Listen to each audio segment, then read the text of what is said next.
The scripture says in the book of Daniel, chapter 11, the last part of verse 32, the people who know their God shall be strong and carry out great exploits. Have you ever wanted to just do great exploits for God? I think a lot of people do.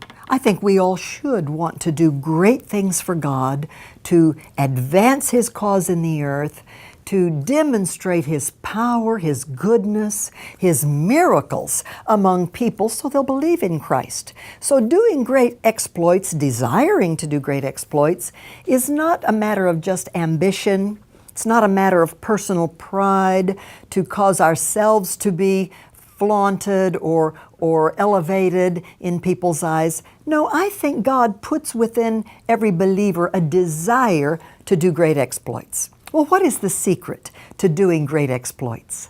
I want to suggest to you that from this scripture today, the key is knowing your God. This is a powerful statement that suggests to us a couple of things. First of all, we need to know God. That means we need to have an intimate personal relationship with Him that's only possible through Jesus Christ.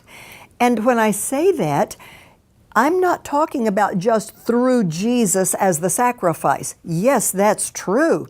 But I'm also emphasizing that we know God through Jesus, because as we look at Jesus, we see the face of God. He came in flesh to make God knowable. So there can be no misunderstanding concerning the real character and heart of God. So we must know God if we're going to do great exploits in His name.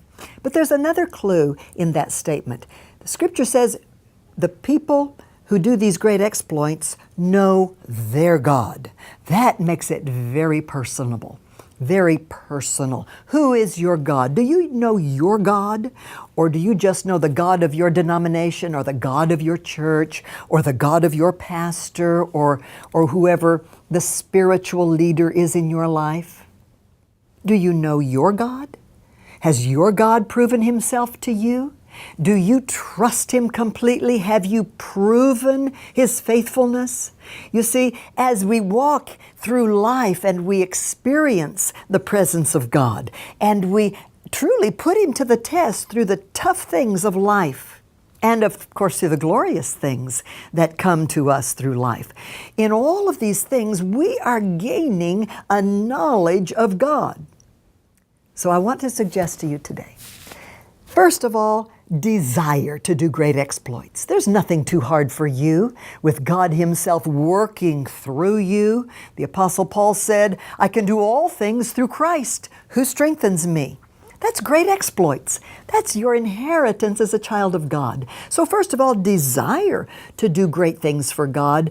But second of all, those desires and the exploits must be rooted in your personal encounters with, your knowledge of your God, the one who is with you, that you are depending on every moment.